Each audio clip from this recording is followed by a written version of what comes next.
दोस्तों, दो खबरें आई हैं। एक तो कल टीएमसी के प्रमुख ममता बनर्जी ने कहा है कि यूपीए यानी यूनाइटेड प्रोग्रेसिव अलायंस जैसी कोई चीज़ नहीं है, जो कांग्रेस के नेतृत्व में थी और दर्जनों विपक्षी दलों की, जिसमें वामपंथी दल भी शामिल है, का एक नेशनल फ्रंट था। साथ साथ उन्होंने यह भी कहा अपने बयान में कि अभी फांसीवाद से लड़ने के लिए कोई भी विपक्षी दल तैयार नहीं है, कोई लड़ नहीं रहा है। दूसरा खबर है सोशल मीडिया से। ट्विटर पर एक हैशटैग के साथ ट्रेंड कर रहा है, जस्टिस फॉर रेलवे स्टूडेंट्स। कोई बड़ी बात नहीं है, बहुत सारे हैशटैग ट्रेंड करते हैं, लेकिन बड़ी बात इसमें यह है कि यह 8 मिलियन यानी 80 लाख से अधिक कुछ घंटे पहले तक ट्रेंड कर चुका है। यानी थोड़ा सा परिवर्तन करें, हैशटैग को हटाएं तो यह तकरीबन 80 लाख से 1 करोड़ के बीच में है। और इसी हैशटैग के साथ दूसरे सोशल मीडिया पे भी, जैसे फेसबुक, लिंक्डइन, रेडिट, सब पे कर रहा है। और कुल मिलाकर देखें तो 2 से 3 करोड़ यह ट्रेंड कर रहा है। आखिर यह क्या है, क्यों है? और इसी दोनों को मिलाकर कुछ ऐसी घटना नहीं बन रही, फिर भी मैं दोनों के ऊपर बातें करना चाहता हूं। आखिर ममता बनर्जी ने या टीएमसी ने ऐसा क्यों कहा? यह उन्होंने कहा शरद पवार से मिलने के बाद से, और दोनों ने साझा वक्तव्य जारी की। हालांकि शरद पवार ज्यादा प्रैक्टिकल थे। उन्होंने कहा कि जो भी भाजपा विरोधी वो हमारे अलायंस में शामिल हो सकता है। संभवतः वह लोग यूपीए से अलग किसी नए फ्रंट की बात कर रहे हैं। लेकिन इसके साथ साथ बैकग्राउंड देखें। टीएमसी की अच्छी खासी जीत हुई है बंगाल में। भाजपा को अच्छी तरह से उन्होंने ध्वस्त किया है। भाजपा के साथ साथ जो दूसरे विपक्षी दल थे, जिसमें मुख्य रूप से सीपीआई, सीपीएम और भी वामपंथी दल कांग्रेस के साथ मिलकर चुनाव लड़ रहे थे बंगाल में, उनका सफाया हो गया। जी हां, इसके साथ साथ कुछ और भी घटनाएं घटी हैं। जैसे फार्मर्स मूवमेंट के बाद से भाजपा बैकफुट पे आई है। फार्म बिल्स को उन्होंने खत्म कर दिया। एफआईआर जितने भी किसान नेताओं पे हैं उसको भी खत्म करने की बात हो रही है। हालांकि एमएसपी पे अभी कोई उन्होंने बात नहीं की है, कोई उसको कानून का दर्जा देने की भी तैयारी नहीं है। मुख्य मुद्दा इसके साथ साथ आता है कि अभी तक यूपीए का नेतृत्व प्रत्यक्ष अप्रत्यक्ष रूप से कांग्रेस के हाथ में था। इसमें यह जो रीजनल पार्टीज हैं वह आपस से मिलकर कांग्रेस की बराबरी कर इस नेतृत्व को अपने हाथ में लेना चाहते हैं। क्यों? क्योंकि भाजपा विरोधी हवा चल पड़ी है, यह नजर आ रहा सबको। और इसके कारण ये लोग उसमें से अधिक हिस्सा चाहिए। ये सारे के सारे पूंजीवाद के खिलाफ नहीं, यह इनमें एक समानता है। कांग्रेस को कहें तो इस तरह से एक मदर पार्टी है, फीडर पार्टी है, जिसके नेता और इससे कार्यकर्ता दूसरे दलों में जाते हैं। भाजपा में भारी संख्या में गए थे, भाजपा का काफी ज्यादा उत्थान हुआ। टीएमसी में भी यही हालत है और दूसरे दल भी यही कोशिश कर रहे हैं। ये नेता भाजपा, कांग्रेस, टीएमसी, आम आदमी पार्टी, उस तरह से अभी मास एक्सोडस शुरू नहीं हुआ, लेकिन होगा। और जितने भी बाकी क्षेत्रीय दल है, आपस में नेताओं का एक दूसरे में जाना, छोड़ना, डिफेक्ट करना आम बात है, आजकल बढ़ा हुआ है। और कारण देते हैं कि इनका सैद्धांतिक मतभेद था। पता नहीं कौन से सैद्धांतिक मतभेद हुआ। इज्जत नहीं मिल रहा था। बताइए, इज्जत के लिए ये राजनीति कर रहे थे या अपने कैरियर के लिए कर रहे थे, पैसे कमाने के लिए कर रहे थे, जो भी हो।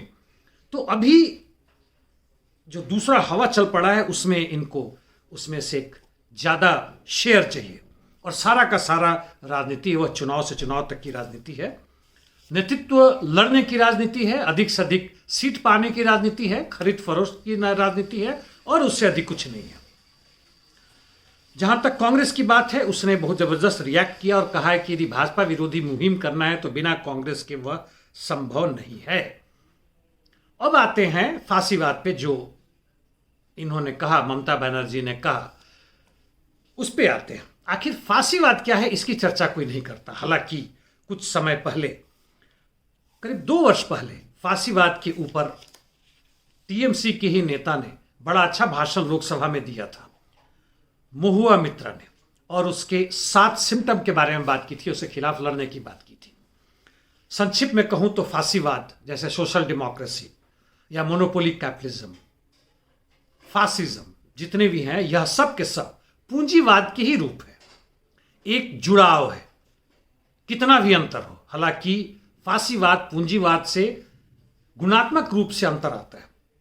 यह बिल्कुल सड़ांध पूंजीवाद का रूप है और काफी वायलेंट है, हिंसात्मक है। इसकी चर्चा वो नहीं करती। इसकी यदि चर्चा वो करे, टीएमसी करे, तो हम पाएंगे कि टीएमसी में वो सारे गुण हैं तकरीबन। वह हिंदूवाद की उस मिलिटेंसी की बात नहीं करते हैं लोग, बाकी सब वही है।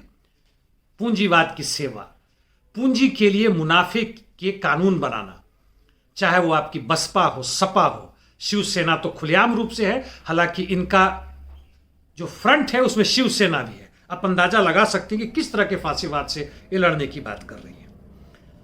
इन्होंने बंगाल में, जहां तक वाम की बात है, किस तरह से उनके हर ऑफिस में जाकर किस तरह से उसे ध्वस्त किया है, वो उसको समझ सकते हैं।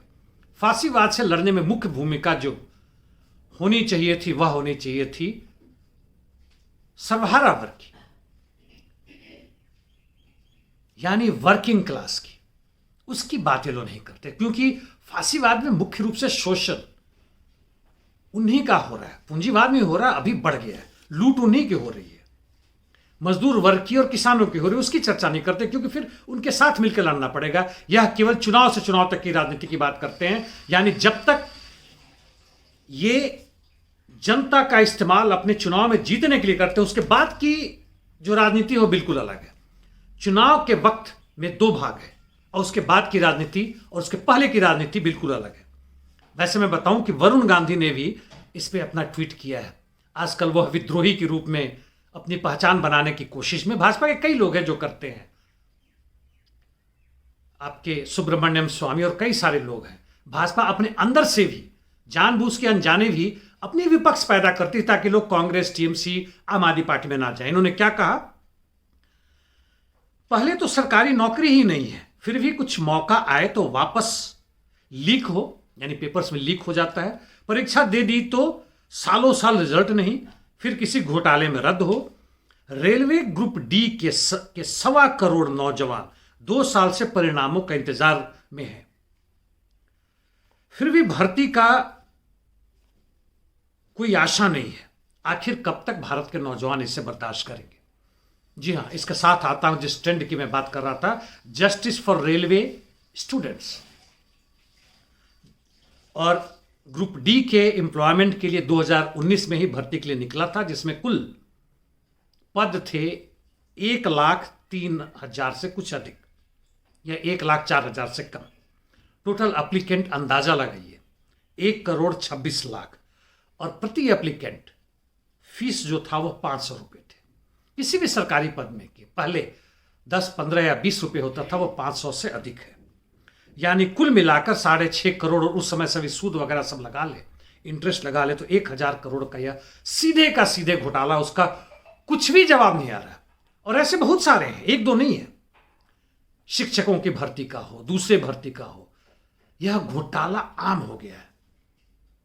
कुछ 100,000 पोस्ट के निकलते हैं, पद निकलते हैं, लाखों करोड़ों में आवेदन आते हैं, पैसे जमा हो जाते हैं, उसका एग्जाम साल भर बाद होता है, उसके 1-2 साल तक रिजल्ट नहीं निकलता है, निकलने के बाद से भी वह खटाई में पड़ता रहता है, आपको ज्वाइनिंग लेटर नहीं मिलता है। यानी भारत में बेरोजगारों की हालत, मजदूर वर्ग की हालत, युवाओं की हालत बहुत बुरा है। छात्रों का तो है ही है, आप ढंग की कोई पढ़ाई नहीं पा सकते। डॉक्टर, इंजीनियर बनना, मैनेजमेंट करना तो दूर की बात है, क्योंकि उसमें 2-4 लाख नहीं, अब उसमें 20 से 40 लाख खर्च होते हैं। देश की यह स्थिति इस भयानक स्थिति में पहुंच गई है, जहां टीएमसी बात करती है कि फासीवाद का कोई विरोध नहीं कर रहा है। फासीवाद का विरोध साथियों आप या हम ही करेंगे। जितने भी दक्षिणपंथी या तथा कथित वामपंथी है वो नहीं करेंगे। वह चुनाव से चुनाव तक की राजनीति में व्यस्त है। वह अपने लिए राजनीतिक कैरियर बना रहे हैं, हमारे पैसों के ऊपर लूट के लिए लड़ रहे हैं कि कौन आगे है, एक दूसरे को आगे पीछे दिखाने की कोशिश में। सोचिएगा साथियों। धन्यवाद।